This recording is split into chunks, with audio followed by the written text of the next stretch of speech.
읽었던 본문 사도행전 4장 23절부터 31절 말씀을 중심으로 반드시 이기는 교회의 모습이라고 하는 제목 가운데 함께 말씀을 나누겠습니다. 전투에서 이겼다고 해서 전쟁을 준비하지 않으면 안 됩니다. 그렇죠? 나라에 전쟁이 났어요. 그런데 우리가 이 진부에 있는 전투에서 싸워서 이겼어요. 이겼다, 우리 승리했다, 끝났다 라고 우리가 가만히 있으면 안 된다는 것이요. 왜? 이 나라의 전쟁은 아직 끝이 안 났기 때문이죠. 만약에 전투에서 싸워 이겼다고 아이고 이제 됐다라고 무방비 상태로 있다고 하는 것은 참 어리석은 자이고 무책임한 자일 것이에요. 지난주에 교회는 반드시 이긴다라고 하는 말씀을 나누었습니다. 교회는 반드시 이깁니다. 그러나 교회가 이긴다라고 하지만 반드시 이기는 교회의 모습을 어떻게 우리가 방비하고 준비하고 갖추도록 힘써야 될 것인가를 생각하지 않고 그냥 무방비 상태로 방관한다면은 그것도 또한 어리석은 자의 모습이 되어질 것이에요. 교회는 반드시 이기지만 그러나 이기는 자의 모습 가운데 우리는 또한 어떠한 모습을 바라보며 어떻게 준비해야 될 것인가를 우리는 또한 생각할 수가 있어야 할 것입니다. 반드시 이기는 참된 바른 온전한 교회의 모습을 우리 갖추기 위해서 오늘 말씀을 통하여서 우리가 지혜와 또한 뜻을 얻을 수 있기를 바랍니다. 교회에 문제가 찾아왔습니다. 지난주의 말씀을 한번 살펴볼게요. 사두개인을 중심으로 하는 종교 지도자들이 베드로와 요한을 잡아 가두었어요. 사내들인 공회의 회원들이었습니다. 그 당시에 종교적인, 정치적인 지도자 집단이었어요. 베드로와 요한을 가두고 난 다음에 묻죠. 너희가 누구의 이름과 권세로 이 일을 행하였느냐라고 시비를 하였어요. 그때에 그들은 우리는 나사렛 예수 그리스도의 이름과 권세로 이 일을 행하였습니다 라고 대답을 해 주었어요. 그리고 이어서 이야기하기를 지난주 수요 예배 때 우리가 구체적으로 나누었는데 너희 건축자들의 버린 돌로서 진 모퉁 위에 머릿돌이 되었느니라 라고 하는 시편 118편의 말씀을 인용하여 전하면서 이 말씀의 의미는 예수님을 받아들이지 못하는 자들은 부수어지고 깨어지며 심판당할 것이다 라고 하는 의미를 가지는 말씀을 그들에게 전하면서 경고하고 대적하는 모습을 보여주었어요. 이어서 하는 이야기가 다른 이로서는 구원을 받을 수 없나니 천하 사람 중에 구원을 받을 만한 다른 이름을 우리에게 주신 일이 없음이라 라고 하면서 하나님이 예수 그리스도만을 우리에게 주셨고 우리는 그 예수 그리스도가 우리의 구원자 되심을 믿고 전하는 것입니다 라고 담대하게 선포하는 것을 우리는 보았습니다. 그들의 모습을 통해서 책잡을 게 없으니까 이제 타협을 해요. 뭐라고 타협을 합니까? 다시는 내가 놔줄 테니까 다시는 예수의 이름으로 말하지 말고 그리고 가르치지도 말라라고 타협안을 제시해요. 그리고 놓아주겠다라고 하는 그 위협을 또한 하기도 했어요. 그러나 제자들이 뭐라고 이야기합니까? 하나님 앞에서 너희의 말을 듣는 것이 하나님의 말씀을 듣는 것보다 옳은가 이야기해 주십시오. 판단해 보라 라고 반문을 해요. 그러면서 우리는 보고 들은 것을 말하지 아니할 수 없다라고 하면서 그 타협을 하지 않고 끝까지 맞서 싸우는 것을 우리는 바라보았습니다. 사내들인 공회의 이 지도자들은 위협을 하고 달래기도 하고 했지만은 말을 듣지 않고 끝까지 대항하는 모습을 보고 어쩔 수가 없었어요. 왜? 그들이 죄가 없었으니까. 결국 그들을 놓아줄 수밖에 없는 예수라고 하는 이름 말하지 마. 예수에 대해서 가르치지 마. 안 그러면 안 돼. 라고 위협하고는 그냥 놓아줄 수밖에 없었습니다. 한 번은 그냥 지나가지만 다시는 안 봐준다라는 그런 위협을 하고 놓아준 것이었어요. 교회가 성령 안에서 새롭게 세워지고 난 다음에 처음 당했던 싸움이었어요. 그 전쟁 가운데, 싸움 가운데, 그 전투 가운데 제자들이 승리하였죠. 그러나 전쟁이 끝난 것은 아니었습니다. 어찌 보면은 이제 새롭게 세워진 교회 가운데 이제 전쟁이 시작되었고 앞으로 전쟁이 이어져 나갈 것이다라고 하는 바로 시작이 지난주 나누었던 말씀 가운데 있는 것을 보게 되어져요. 분명하게 그들은 어쨌든 경고했죠. 뭐라고 경고했습니까? 예수 그리스도의 이름과 권세에 대해서 이야기하지 말라, 가르치지 말라라고 협박하고 위협을 했어요. 가르치면 어떻게 되겠다는 겁니까? 다시 잡아 가두어서 그때는 가중해서 처분하고 해칠 수도 있다라고 하는 이야기였어요. 싸움에서 이기고 승리한 것 같았지만 그 위협은 아직까지 이제 새롭게 남아있고 주어지는 상황이 교회의 현실적인 위기의 모습이다라고 우리는 바라볼 수가 있어야 한다는 것이에요. 사내들인 공이라고 하는 그 종교적인 권위를 더했던 공권력이 교회를 지켜볼 거야 라고 하면서 위협하는 상황이 주어지게 되었다는 것이에요. 교회는 어떻게 이 현실로 다가온 이 위기를 맞이하게 되었을까요? 어떻게 이기는 교회인데, 교회는 항상 이기는데 그 이기는 교회의 모습을 어떻게 갖추게 되어졌을까요? 그 내용을 살펴보기 원해요. 크게 세 가지 주제로 살펴보기 원하는데, 첫 번째는 교회는 한 마음으로 찬양과 기도를 하였습니다. 어떻게 했다고요? 찬양과 기도를 하였는데 어떻게 해요? 한 마음으로. 베드로와 요한이 이제 풀려나고 난 다음에 제자들에게 찾아왔어요. 12제자 가운데 나머지 10명이 거기 모여 있었겠죠. 그리고 많은 제자들도 함께 있었겠죠. 그들에게 와가지고 자신들이 예수 이름으로 기적을 행하였고 예수 이름을 전하였고 구원받는 사람들이 많아졌지만 그것 때문에 잡혀갔다. 그리고는 신문을 당하였지만 예수 이름을 끝까지 우리가 전하고 싸웠다. 그리고 승리하였다. 그러나 우리에게는 예수 이름을 전하면 안 된다라고 하는 위협이 교회 가운데 주어지게 되었다라고 하는 사실을 그 제자들에게 다 알려주었어요. 그 내용은 한편으로는 우리가 승리하였습니다라고 하는 것을 승전본을 외치는 것이었지만 한편으로는 우리가 현재 닥친 앞으로 교회에게 닥칠 위협과 위기가 이제 생겼습니다 라고 하는 것을 알려주는 것이었어요. 장차 자신들에게 교회에게 찾아올지 모르는 그 위협과 위기를 우리가 준비해야 합니다 라는 이야기를 의미를 전해주고 있었던 것이에요. 자, 그 이야기를 들으니까 그 모여있던 다른 사도들과 제자들과 교회 사람들은 어떤 마음이 들었을까요? 이런 상황이 우리에게 주어진다면 우리는 어떤 마음이 들까요? 어떤 사람들은 이렇게 생각했을 것이에요. 그래? 아이고 이제 공권력이 우리에게 찾아와가지고 교회를 막 치고 위협하고 잡아 가둘 수 있겠구나. 아이고 이제 어떻게 해야 되지? 아이고 이제 입 다물고 살아야겠네. 예배 드리면 안 되고 교회 나가면 안 되고 이제 예수 이름 전도하면 안 되겠네 라고 속으로 생각하는 사람들도 있었을 것이에요. 아마 이거 어떡하나 하는 마음도 있었을 것이에요.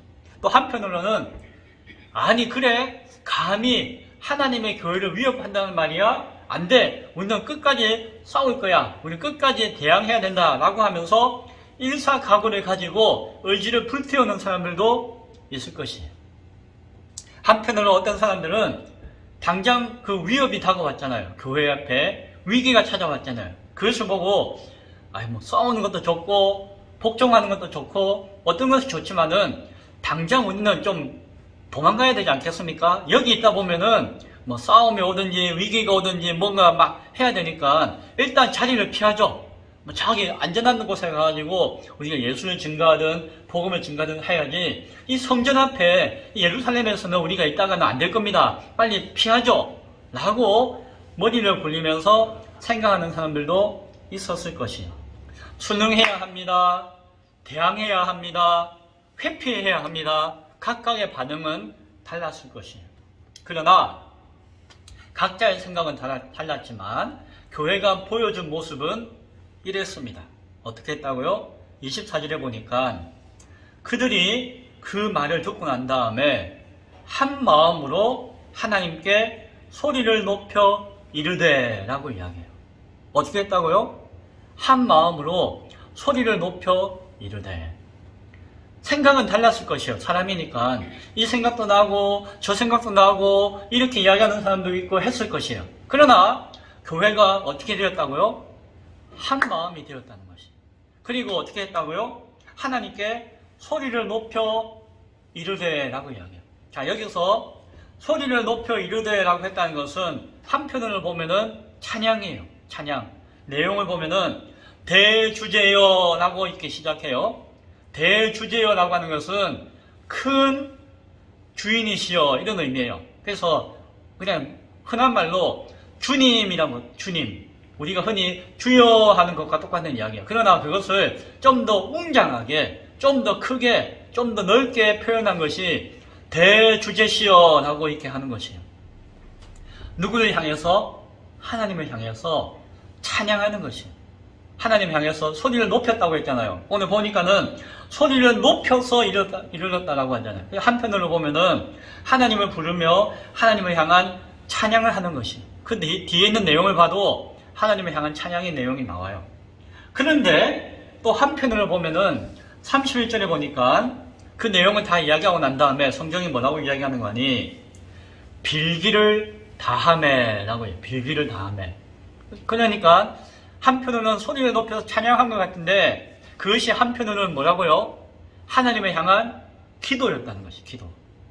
그럼 이게 기도입니까? 찬양입니까? 둘 다예요. 네, 기도가 뭡니까? 라고 하면은 하나님을 향한 곡조 있는 찬양입니다 라고 이야기하기도 하잖아요. 네, 찬양이 곧 기도이고 기도가 곧 찬양인 것이에요. 그래서 그들이 중요한 것은 이게 기도냐 찬양이냐가 중요한 것이 아니라 기도하며 찬양했고 찬양하며 기도했다는 것이에요. 근데 중요한 것은 무엇이다? 한 마음이 되었다. 한 마음. 생각은 달라요. 환경은 달라요. 그러나 그들이 하나님 앞에 한 마음으로서 기도하고 찬양하는 모습을 가졌다라고 하는 것이에요. 이것이 승리하는 교회의, 이기는 교회의 중요한 모습이라고 하는 것을 바라보아야 할 것입니다. 교회는 각 지체가 다르잖아요. 생각하는 게 달라요. 배운 게 달라요.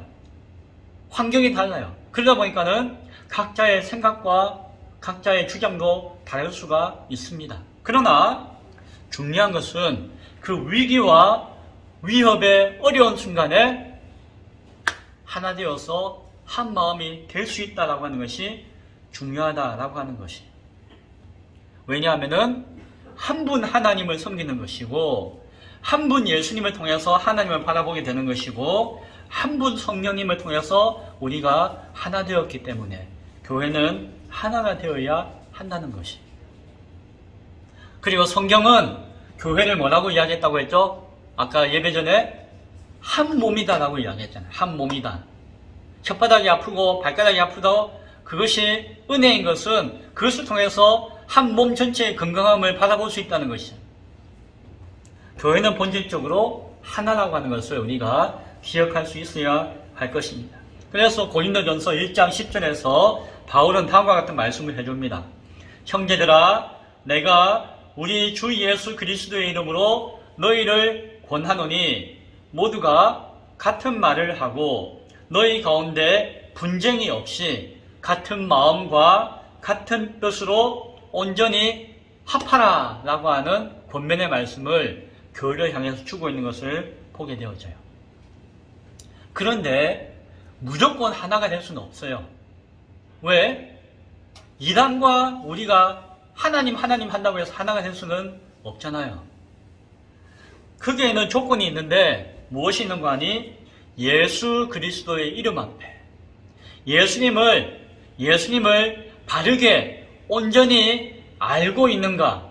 예수님 앞에, 그 이름 앞에 우리가 같은 말과 같은 마음과 같은 뜻이 되어야 하는 것입니다. 바른 말씀이 있고 바른 신학이 있고 바른 진리가 이루어지는 가운데 하나가 되어야 하는 것은 당연한 존재가 되겠죠.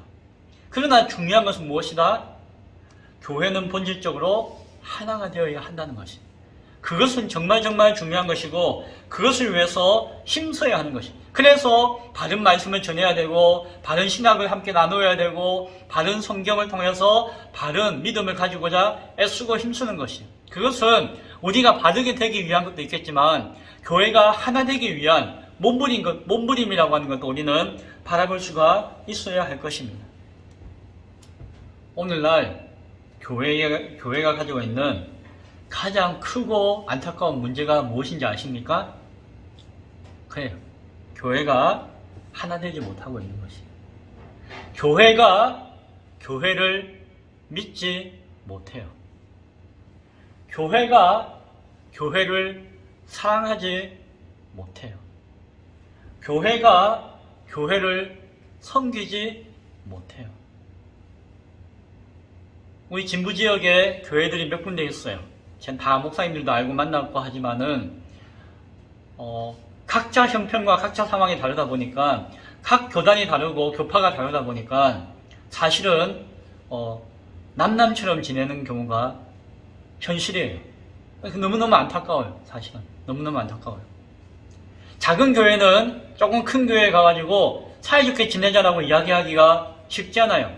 큰 교회는 작은 교회가 뭐 도움이 필요한가? 아이고 우리 코가 숙자인데 도와줄 수도 없는데 이런 생각을 할까봐 하고 있기도 하고 또 우리도 그런 생각을 할까봐 또 가까이 가지를 못해요.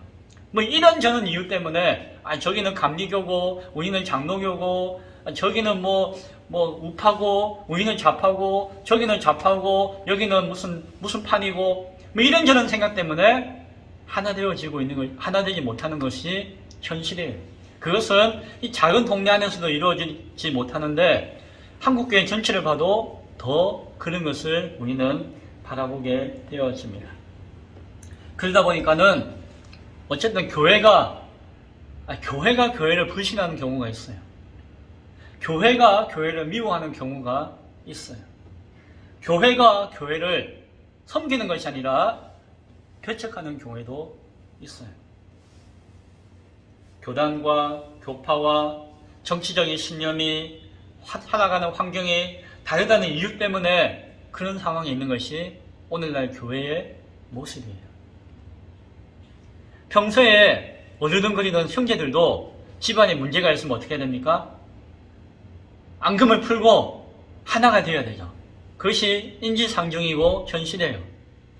오늘날 시대가 정말 각박해지고 하나님을 향한 진리가 대적받고 교회가 무너지고 있고 마지막 때가 다가왔다는 위협을 가지고 있는 이 시대에 교회는 깨어서 하나 되기를 위해서 힘써야 되고 예수 안에서 한 마음과 한 뜻이 되고자 노력해야 할 것입니다.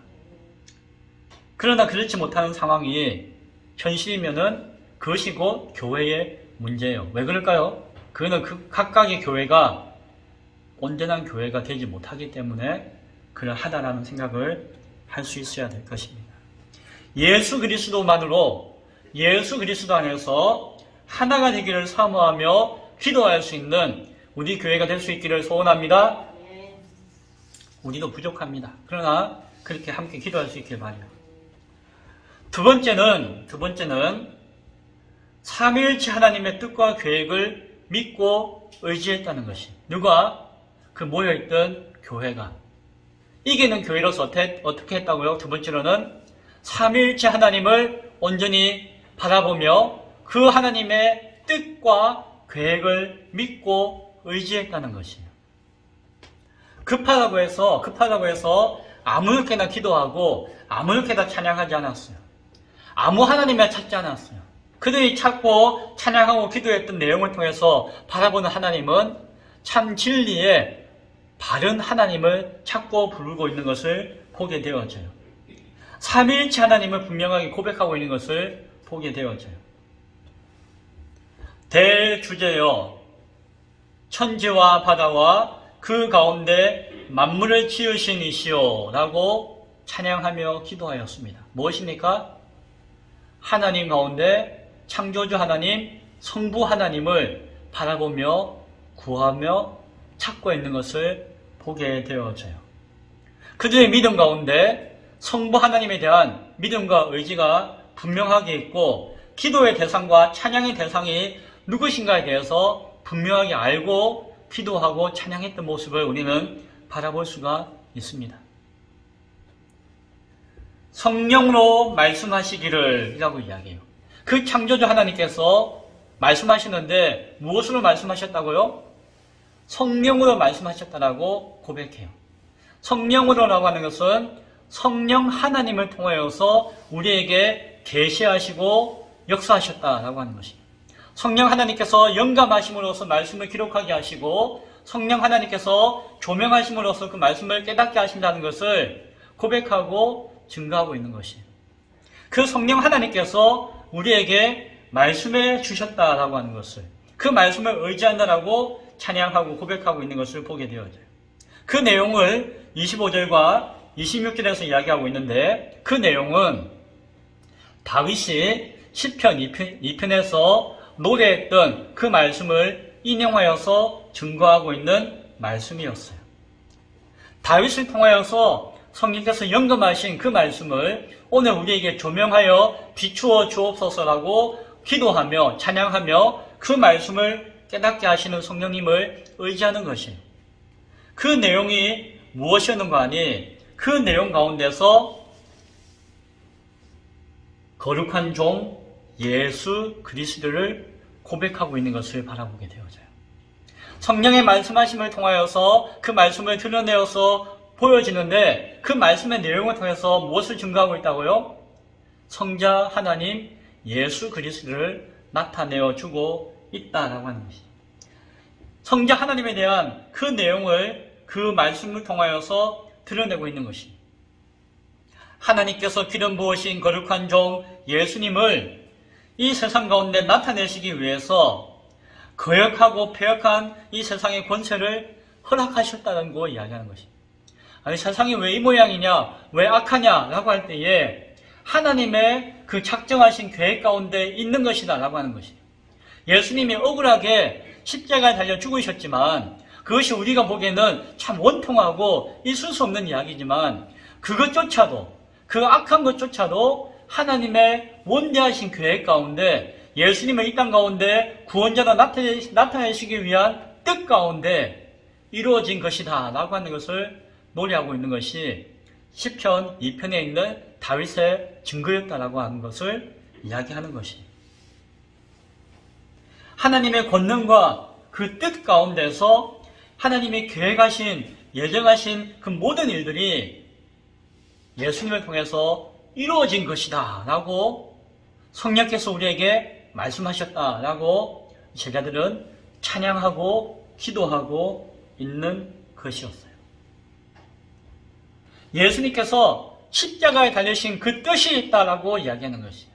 그리고 십자가에 달리셔 죽으심으로 말미암아 부활하셨고 부활하심으로 말미암아 죄와 사망의 권세를 깨뜨려 이기는 역사를 우리에게 보여주셨다라고 하는 것이에요.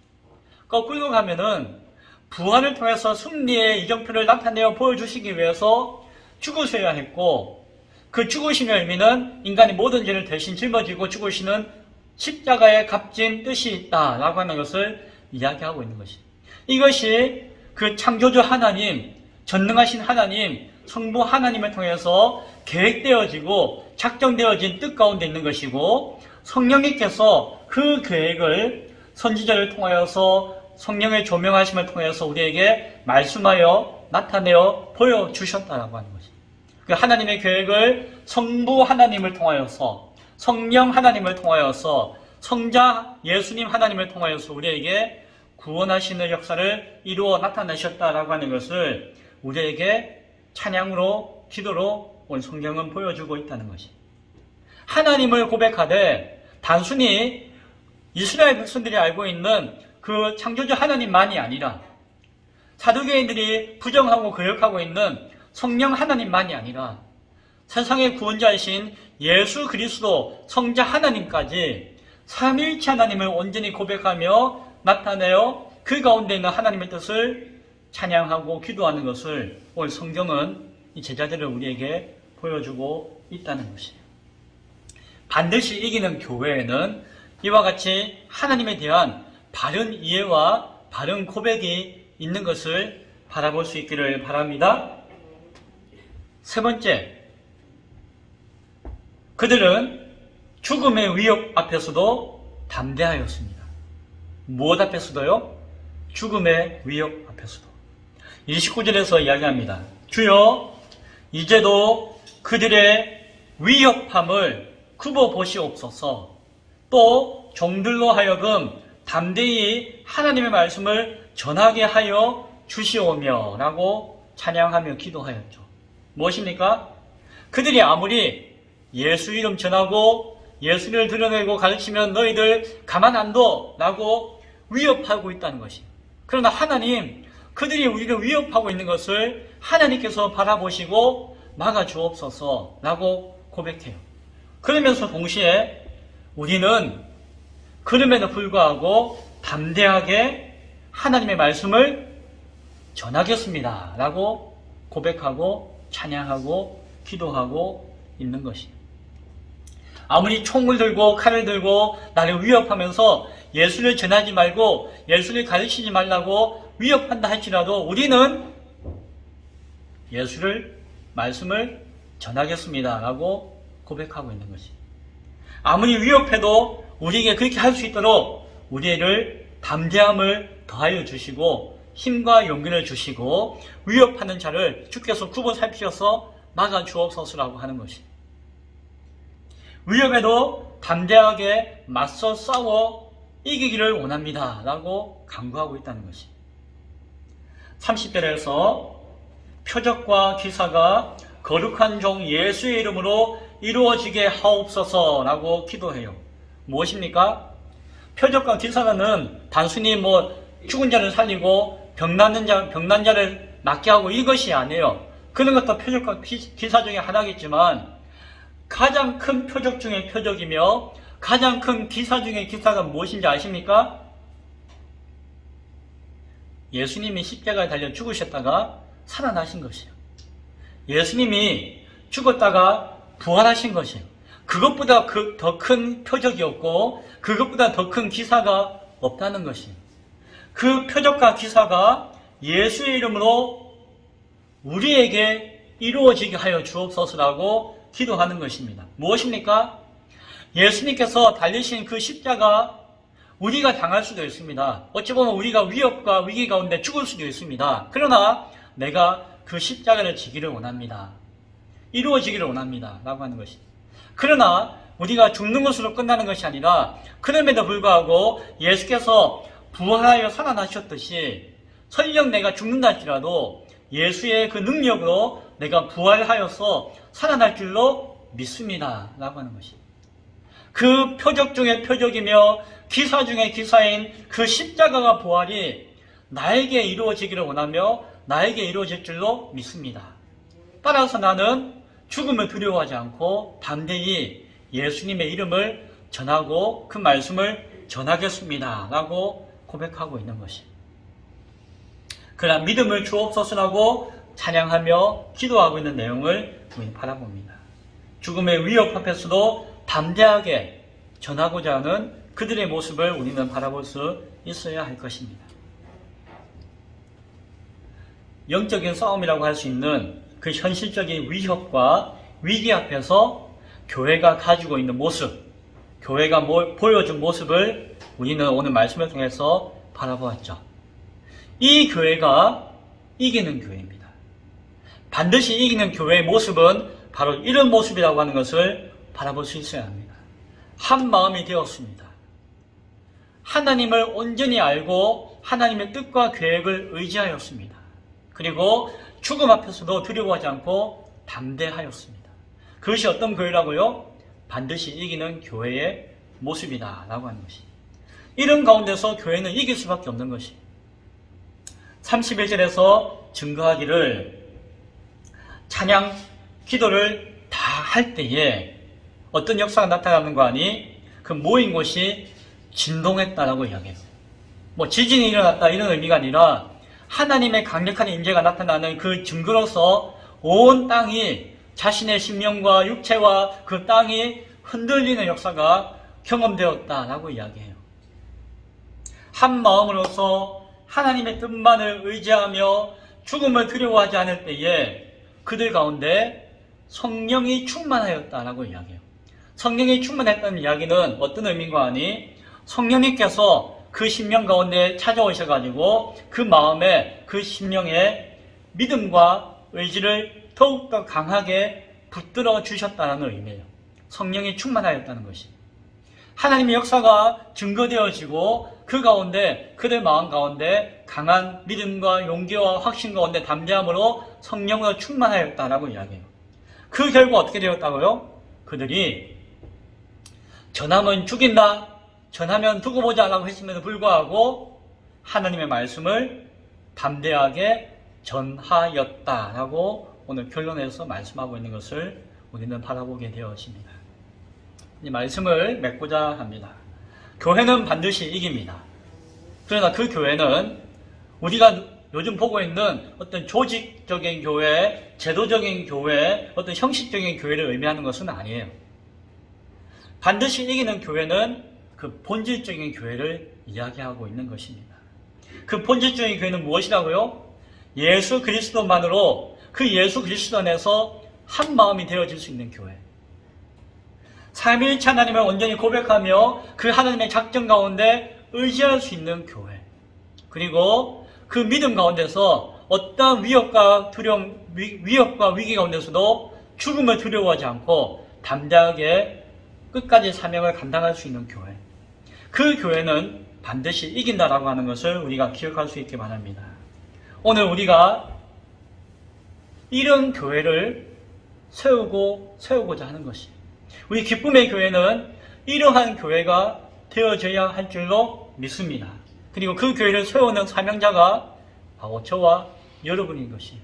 그리하여서 반드시 세상을 이기며 어떠한 상황 가운데서도 하나님의 사명을 감당하는 참된 교회가 될 수 있기를, 저와 여러분이 될 수 있기를 간절히 축원드립니다.